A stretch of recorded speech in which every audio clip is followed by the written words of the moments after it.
Hi, I'm Peggy at Headshots by Peggy, and today I have Laura Gardner with me. Hi, Laura Gardner here.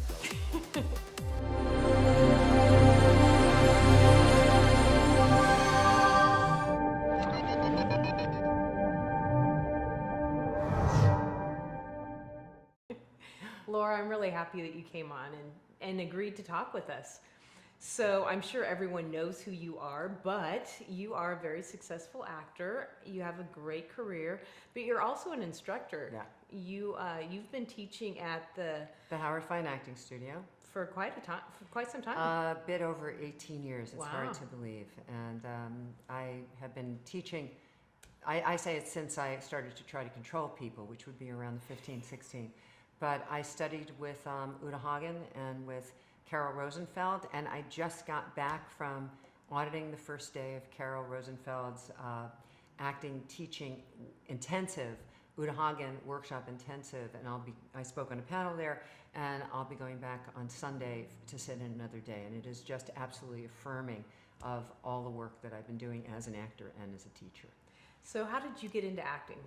I started lying Yeah. about food, and I was I actually that is part of it, but I just wanted to sing all the time, and I was always trying to sound things out on the piano, and I would sing and act, and there was just never a doubt in my mind from really the age of 4 or 5 that I had to perform, I had Yeah. to sing, and I would adopt families around the building. I grew up in New York City, in an apartment building, and I would adopt families and go and entertain. And if I was at camps, starting at the age of 5, we were at a sleepaway camp, and I was one of the lullaby kids in The Wizard of Oz, and I never doubted that I was supposed to act and sing. That was it. There was never a question about it. That's really cool. That's kind of how I was with photography. I always had a camera in my hand, and you asked me at any age what I was going to do when I grew up, and I would say a photographer. So Yeah. I think there are a few of us that just always knew what we were going to do and did it. And I think that's something special not everybody has, because some people are out there trying to find themselves, and I never understood that. Well, I was just always grateful that there was never a question, and I was a pushy little girl. Yeah. And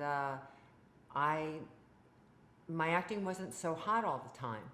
And I was able to, there was enough magic and enough imagination that I felt as if I tricked people until I started to really train.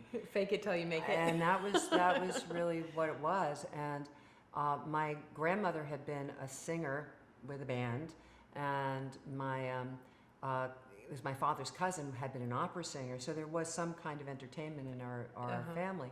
And my mother never admitted that she wanted to be an actress. Aw. And that's part of it. Yeah. Well, that's really cool. So you've had a successful career. Literally your whole life. You've been. Well, I did have some struggles. I don't want people to think that everything came really easy to me, because I was such a singing was so effortless to me that I really worked hard on my acting more, and then I paid for it because I didn't train enough as a singer. So the key here, everyone, is you train with anything you do.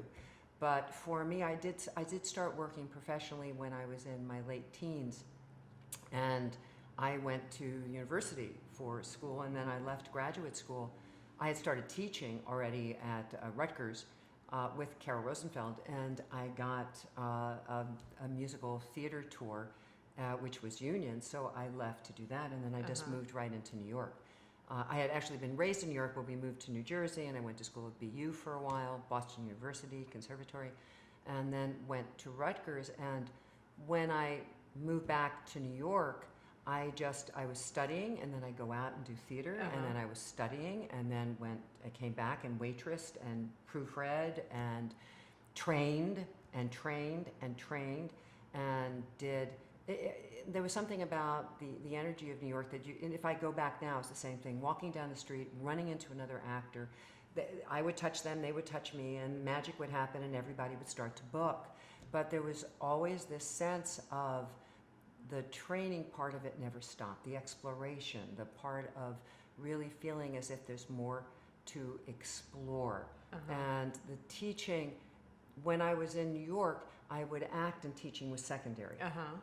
and and I did Broadway, and I did national tours, and I did some TV, and then at 40, I moved to LA, and it was a very big transition for me. And so I taught more and acted less and tried to find my bearings. And then I started to act and got more and more TV and still did theater. And then life issues occurred, and my dad got ill, and so I just taught so I could have the focus and time for my father. And when he passed, I had married by this time, and my husband is an actor, Frank Collison, and suddenly I went, whoa, acting.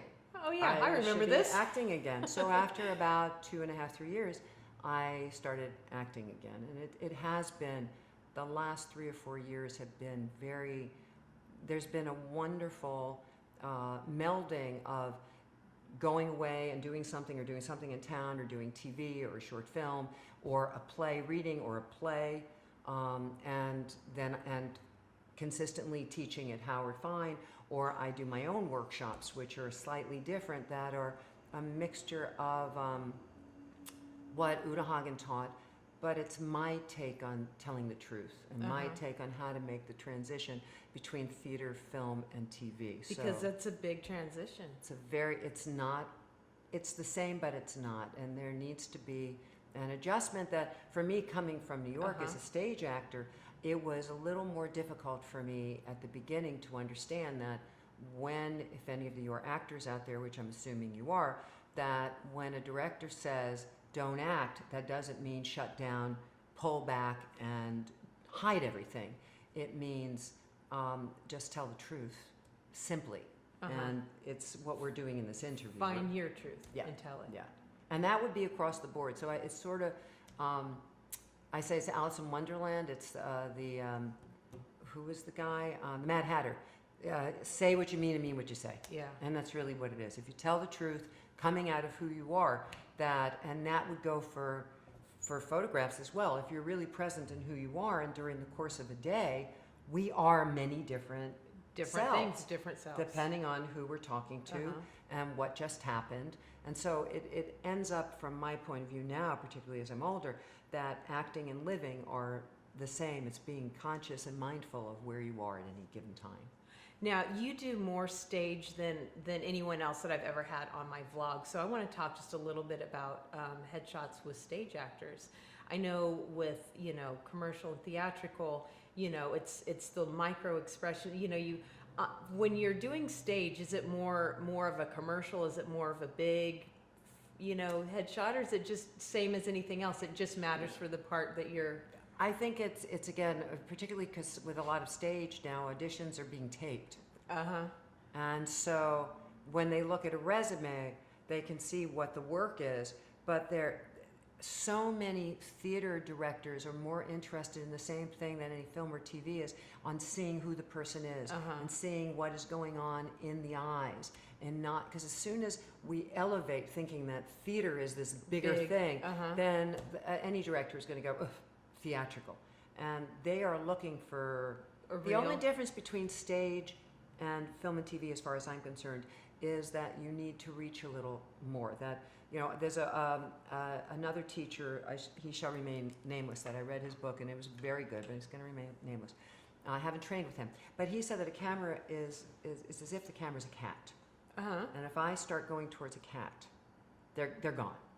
And in theater, to me, the real difference is that my needs need to be a little bit stronger, because it's not going to go past the between the proscenium to, and most theater now. I mean, last year I played Camilla Parker Bowles in, that you saw that? It was in King Charles III at Pasadena Playhouse. I missed that one. So that's an 850 seat house, and I think it's 800, and that's where I come from. And for me, doing film and TV and theater that's very intimate, to suddenly be doing something that's really Shakespearean, and to still find the simplicity and the truth, it was a wonderful journey. And it really is, once again, about the language is what helps me to get heard in the back row. It's not about suddenly I'm bigger, but it's really telling the truth.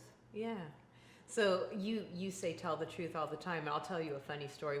When I first met Merrick, that was one of the things I told him. As I said, I've never dated an actor because you lie for a living, and he was like just crushed. He was like, no, I tell the truth for a living. And That's of great. course now I work with actors every day, and I realize the actors that understand that it's about telling the truth. Those are the actors that succeed, because it really is about telling the truth, not about Well, actors don't know that who they are at any given time is more interesting than any idea they have of who they are or what they think the casting person wants. And so, again, in pictures, what's most interesting to me is someone who is just allowing themselves to think of who is in the camera and who am I talking to in the camera and what just happened. So it's not dramatic, but it's simply, yes, we are different. So if I'm wearing a suit, I'm going to be a little bit more uptight. If I'm wearing my glasses, it's a little more, cool or nerdy. If I'm wearing pearls or low cut, there's a different Laura. But as soon as, if I'm working with a photographer, and we haven't worked together yet, if I'm working with a photographer and they start giving me some weird directions, I start to shut down. I find how I work is I just talk. We just have a conversation, because in a conversation you bring out different things. Mm-hmm. Just like we could talk about your grandmother. You mentioned your grandmother. We could talk about your grandmother, and your whole presence would change. Versus if we're talking about an instructor that you didn't care for, or whatever it would be. So just and that's to me how. Even throughout the day, how I talk to my daughter and how I am with you. Those are two different Peggy's. They're both honest. Yeah. They're just completely different. Well, what's nice for those who aren't that experienced is that we're having this conversation right now, and the camera is a voyeur, but it's not as if I'm going, right. I'm not worrying about what am I doing, because this is what's important, and that would be the same thing of what's important in an audition or what's important when you're shooting. Camera is there, but what's important is what's happening right here. Yeah. And so when you teach, what is the one thing that you find that people have the most struggle with, or the one thing that you're like, this is so easy, why don't you just this I know there's probably a handful of things that every person kind of has the same little. The most difficult thing for actors is to acknowledge that who they are is enough. And That's tough for everybody in general, not just actors. If we all thought we were enough, the world would be perfect. Well, they say in different places that I say that actors and addicts are very similar. That it's called the arrogant doormat. That I'm better than and I should be a star. I'm horrible and you should never hire me. And that somewhere in there, that's the artist, the suffering artist. But when we are in the presence of truth, when someone is really there, we lean forward and we don't even know why. It's just we're identifying with what's happening on the stage or on the screen. When we see somebody who is trying to do a trick, trying to make us feel, trying to make us laugh, then we pull back and we shut down. And so the importance is to really place ourselves truthfully in the circumstances once again. And who we decide the other person is going to color everything. Right. That's true. Yeah. That's true. That's good. Well, thanks. It's been said all over the place, but I just repeat it. Well, that's good. I steal from the best. That's exactly what we do. Yeah. So you're going to Hawaii. You've got all sorts of stuff. Yeah. Well, I just got back from Santa Fe, and I started teaching in Santa Fe about. How is that? How is it to be in Santa Fe? Because Santa Fe has just this whole other energy. I love Santa Fe. I have a twin who is about under 5 foot. And after the earthquake in '94, she moved to Santa Fe. And Howard was asked to go to Santa Fe to teach, and he didn't want to travel. So he said, I know you have a sister there. Do you want to go? Do you want to go? So Perfect. I said, of course. So I taught in 1 year, maybe I went back and forth 3 times. And I loved the students. They were very open. They were very hungry. And things were just starting to shoot in New Mexico. And then fast forward with my life and my father, and then my sister moved to Florida, that a long time went by. So I called a very dear friend of mine. Her name is Debriana Mancini, who is an actress, a writer, and she was in my class 15 years ago, and I said, would you be interested in me coming out and teaching again? She said, oh my God, yes.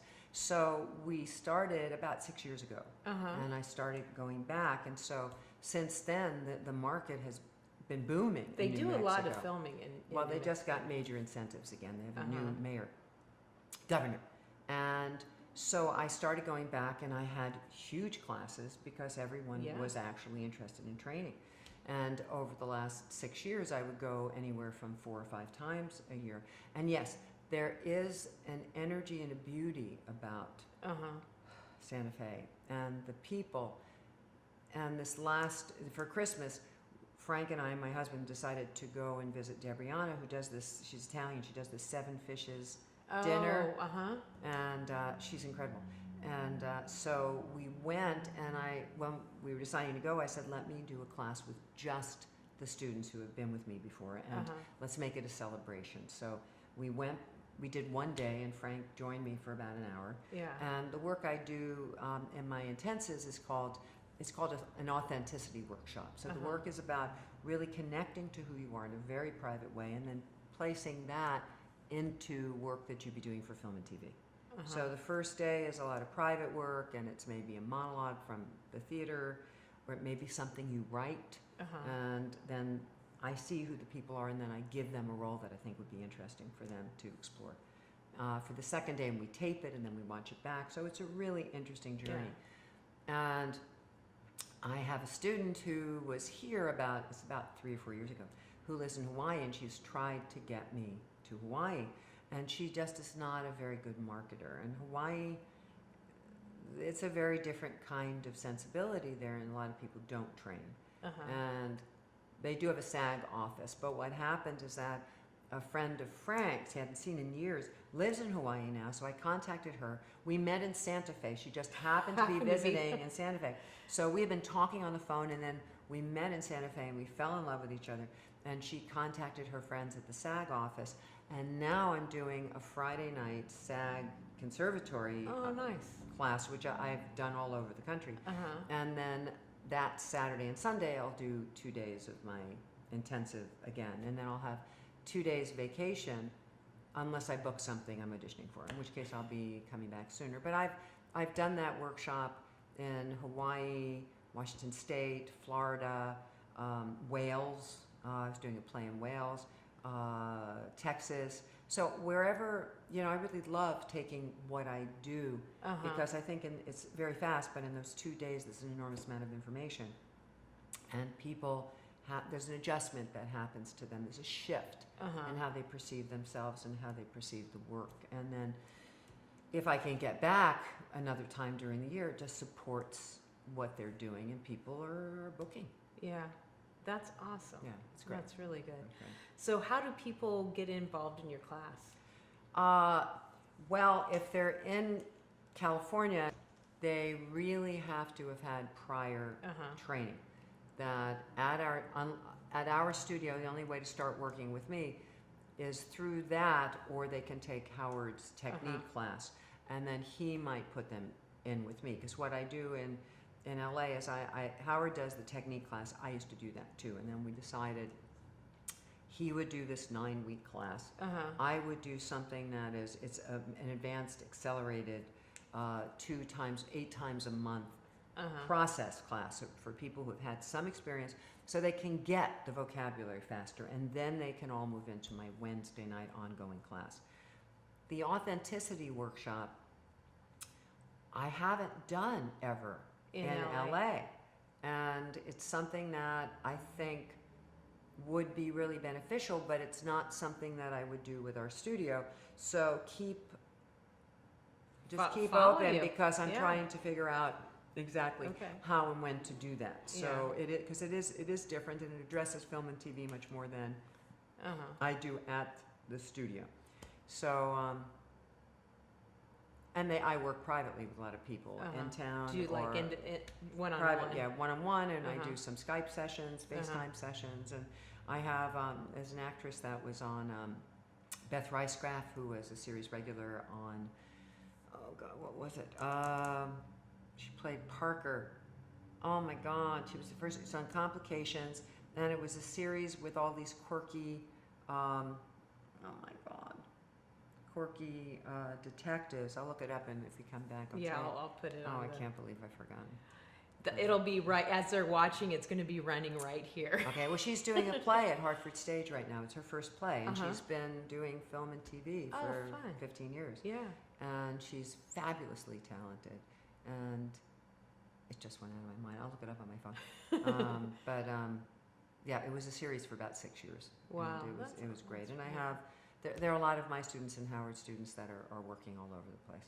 Of course, we see you on TV all the time. You do. If you go to the Romanoffs, that's on Amazon Prime. I'm in episode 2. You do not have to watch episode 1. It's all separate. We watched the series, so because we knew you were on it, so we started watching it, and then we just kept watching it because We haven't finished it yet. we haven't figured it out yet.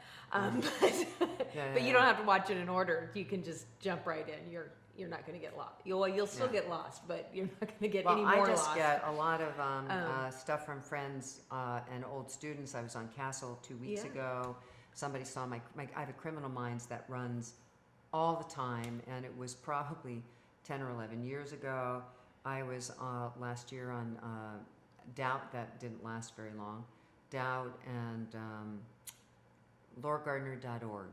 Everything is up Yeah, there. everything's But up there. and there was actually a Lifetime movie that was running the last 2 weeks called Stalked by My Patient, and I was the doctor's Yeah, mother. the doctor's. And that was I'm in the whole movie. It's a very scary movie. So I had a very busy year last year, and a lot of short films, festival films that are happening all over the place. You're also a member of the Road Theater. That's actually where we originally met. That is true. Through the Road. Yeah, I've been with them on and off now for 21 years. Oh wow. And the first show I did there was called Idle Wheels by James Morrison, who was a series regular in 24, gorgeous Alaskan writer.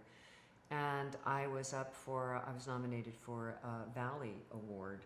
It was a great play.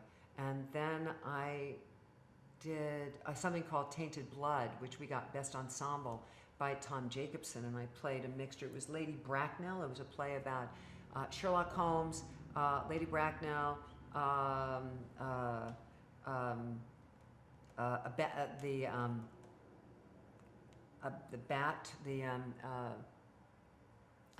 vampire. Oh, It was vampire. a crazy play, and it was wonderful, and we ran for close to a year at the Road. Oh wow. We brought in a lot of money. And then I came back to them and was the cover on a couple of shows. And then the last show I did was 6 years ago, which was Lake Anne.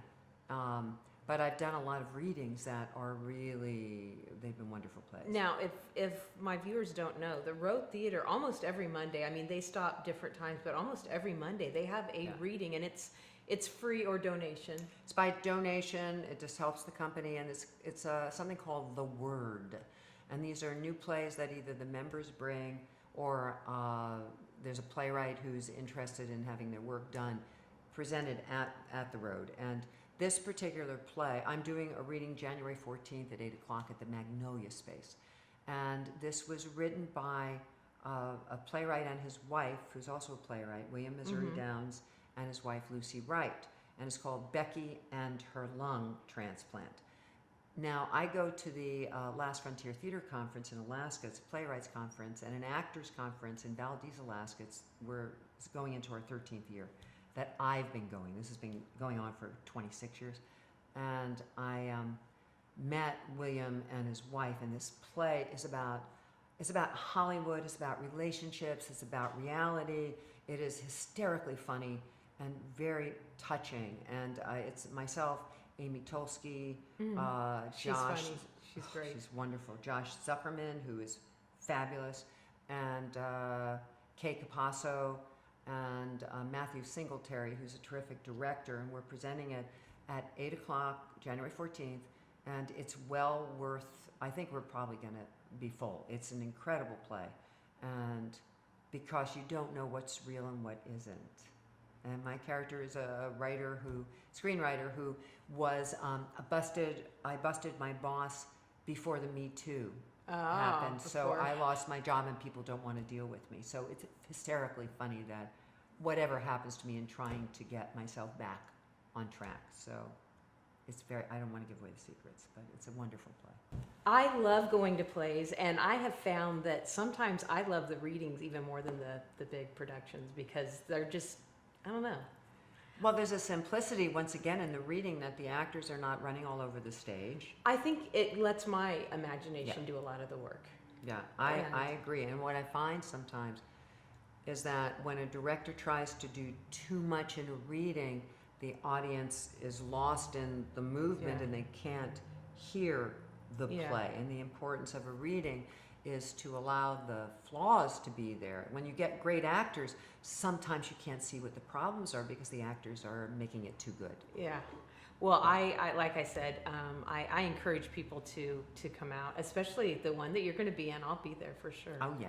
So that sounds exciting. But it just, the readings to me have, I think maybe because it's not as polished and, you don't have, costumes or Mhm. anything.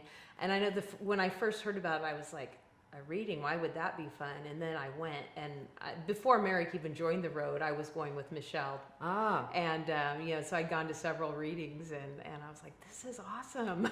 Well, there's something for an actor. Look, I've done in the last year, Michelle Gillette, lovely actress, she was reminded me last night that I've done more readings than a lot of other people. I went, well, okay. But the last play I did there was a few weeks ago where I played a Polish woman in first act, the Polish maid, and in the second act I played a woman with dementia who was Jewish, Yeah. funny, and to be able to just do that and not worry about anything, but just bringing that to, it's so exciting. That to was work a in front of fun an reading. audience. We went to It that was one. great, and the one before that was a play, I believe. I was the mother of a young man, of a woman who committed suicide, and written by Catherine Butterfield, who wrote for the Ghost Whisperer and wrote a lot of plays for off Broadway, and I don't know if she's been done on Broadway. She's a wonderful writer. That was extraordinary, and There's so much talent. I mean, people that are getting started in acting, they need to just hang out at the road because there's so many amazing writers and Yeah. directors and actors, and there's just the energy at the road is well, fun. I love that you're there, and I love that Merrick is there, and there's something about being a part of a theater company because the theater, both theaters are so small that you really do get a sense of it Yeah.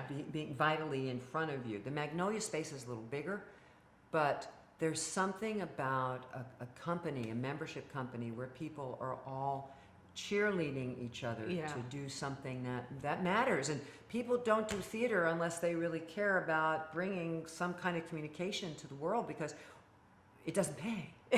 Exactly. So, And it doesn't pay definitely for the time you put into it. No, But it's just the energy there is just so. it's a great company. Yeah, I told Merrick, I was like, I know this is your thing, but it's kind of my thing, so let it be my thing too, because Well, I it's just certainly love, begun that.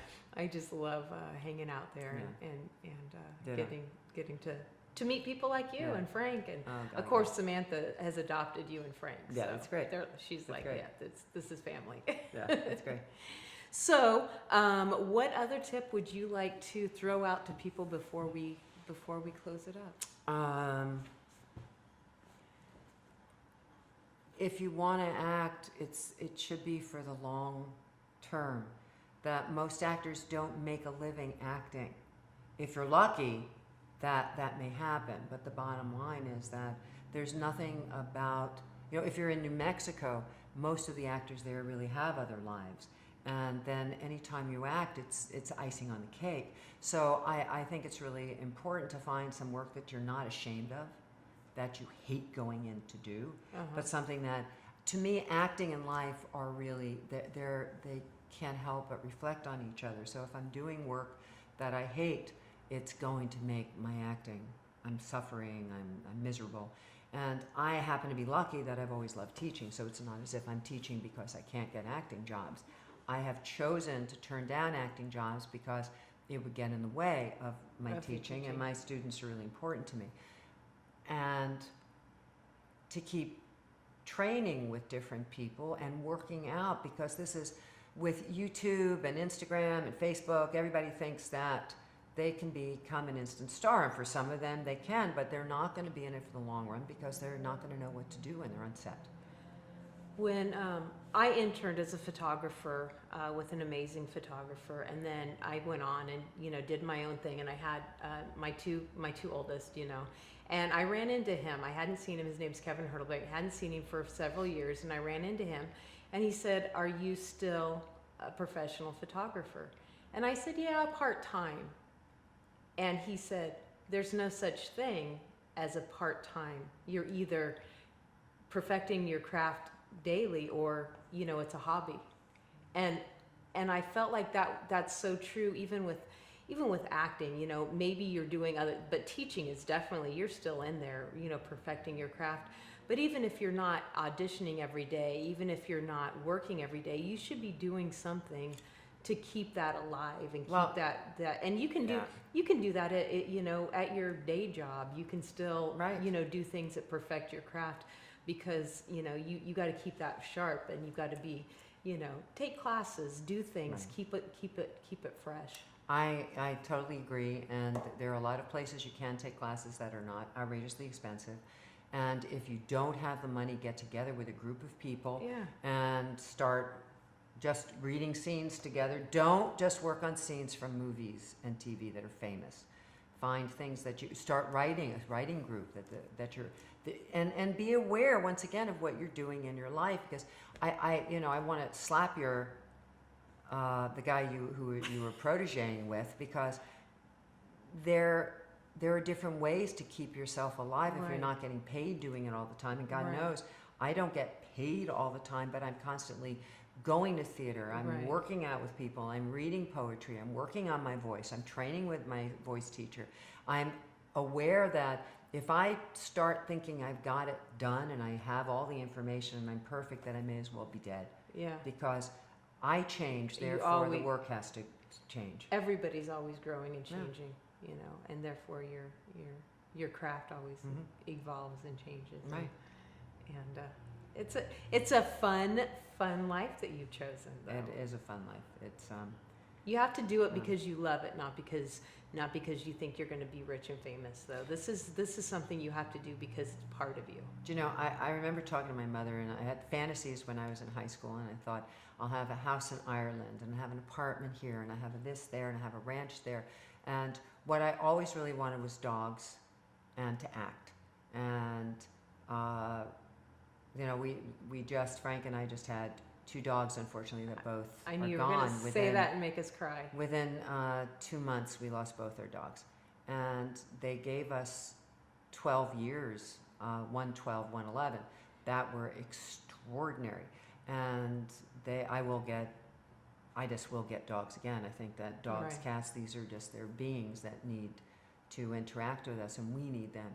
And from my point of view, being able to, I'm happy, but it doesn't mean that acting job is going to make me happy, or that dog is going to make me happy, or that marriage is going to make me happy. It's living a full life and addressing all the things that occur, and not seeing the hurdles we have, or the pain, the disappointments are all part of the work and part of being alive. And as soon as I start to think that that I shouldn't have to be this way or feel this way or suffer, or I deserve to be a star, it's not, I really just wanted to be a working actor. And, seeing my mentor, Kara Rosenfeld, the other night, and realizing that part of the journey for me, and certainly for Carol, is to maintain the integrity that Uta Hagen, who wrote A Challenge for the Actor, and Carol Rosenfeld's book, which is called Acting and Living in Discovery, which is Acting and Living in Discovery. It's a fabulous book that, and Howard Fine has a terrific book called Fine on Acting as well.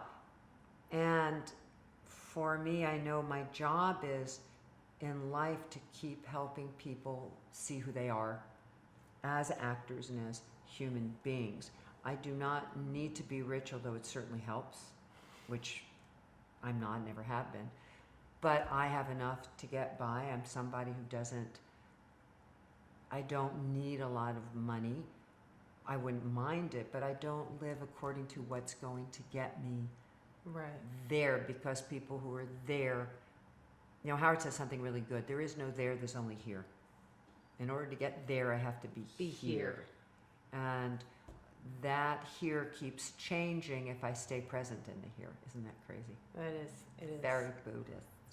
And, you know, it's true, though. You know, nothing's going to make you happy. You have to be happy. And then the other things in life you enjoy, and they contribute to your happiness, you know. And acting and teaching for me, and interacting with other people, and being an actor gives me an opportunity to really observe other people and see where, because I think acting and living, and for you as a photographer, the same thing, the magic is in the connection. Exactly. And without the connection to other humanoids and to these, you know, for me, dogs, cats, and, you know, the spirit, that they're, why bother? There's times that and you, I'm sure, do the same thing. There's times that I sit down and I think of all the things. I grew up in Kansas. I grew up in the middle of nowhere. And there are times I think that camera, the places I've gone and the people I've met because I had a camera in my hand. And you, I'm sure, have thought, you know, the things you've been able to do, and the people you've been able to meet, and the places you've been able to go just because you do what you do. I can go to Hawaii and to work, teach. right? I mean, I love that, and I'll audition when I'm there. I've gone, you know, to Toronto to shoot. The Romanovs was in Toronto. I wondered where they shot that. Oh, they flew us up for the table read. That's Yeah. Matt Weiner.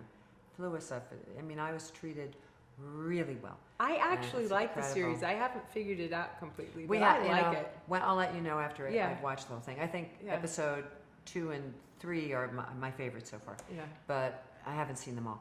And I love the people I've met. I feel going to Alaska every year and being in the middle of what I call Little Brigadoon, and watching the otters, and going out on the boat. And I get to teach people and let them experience something new. I did a play last year in Alaska, the year before last, it was summer before last, called With Love in a Major Organ by Julia Lederer, that was done at the Boston Court last year. And it was an extraordinary experience, and it was about opening the heart. And it was as big a deal to me as 37 or 38 years ago when I did Moon for the Misbegotten by Eugene O'Neill, which was the play that I could have died after I had done that, because that was the play from the age of 21 I was looking to do. Wow. And that role makes me think of Stephen Tobolowsky, because he was talking about Mornings at 7, that I saw him do that role. I saw another actor in New York do it, David Rounds, and both of them were equally wonderful. But when you find a role that, I mean, the enormous identification I had with this character, and the enormous identification I had 37 years later with Love in a Major Organ, that to me, that acting, you know, there's a director who said it to me, Ed Stern. He said, when the actor, it was on Moon for the Misbegotten, Eugene O'Neill, when the actors, the director, the playwright, and God all come together, then it's magic. That is the true magic, and it is out of our hands. And I think that part of life and part of acting is to acknowledge that there is, whatever that is to anybody, it's something bigger than us. It's not just about this ego-driven person, but it's about, what am I doing in service of the world, of the magic of the world. And when you have that perception, and you have that drive, and that, then things just line up differently. Because, you know, you could have just, why aren't I making X amount of dollars by this point in my career, and get an attitude and just shrivel up and go away. Or you continue to love what you do, and you just, you know, find amazing things in every corner. So I think a lot of it is, you know, being true to yourself, being honest, and finding your own happiness, and wanting to be the best you. Yeah. And That's what acting and being in the work is. It's in doing anything you love. You know, we're again having a sort of a spiritual interview thing, but it really is, the bottom core is that we as artists and actors, we're shaman, and we have the responsibility, I feel I have a responsibility to make a difference in the world. Absolutely. You And, have a yeah. platform that not Yeah. everyone has. Yeah, and you as a photographer can help facilitate that for an Yeah, actor. exactly. Thanks so much for coming Oh, on. it's my Yay! pleasure. Okay, I'm going to leave all of her information below so you can click on and follow her and you know, make sure that you can follow her career and just, you know, maybe get into some classes if you Yeah. decide to do an intensive here in LA or I will let No? you know. Peggy will let you know. Yeah. so anyway, if you haven't already, make sure you follow me.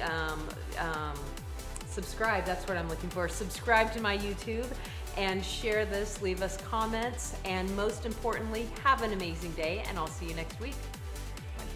Thanks so much. This was Thank fun. you. Oh, this is great. I think we did it. I think Oh my we're God. So successfully. cool. Oh my God.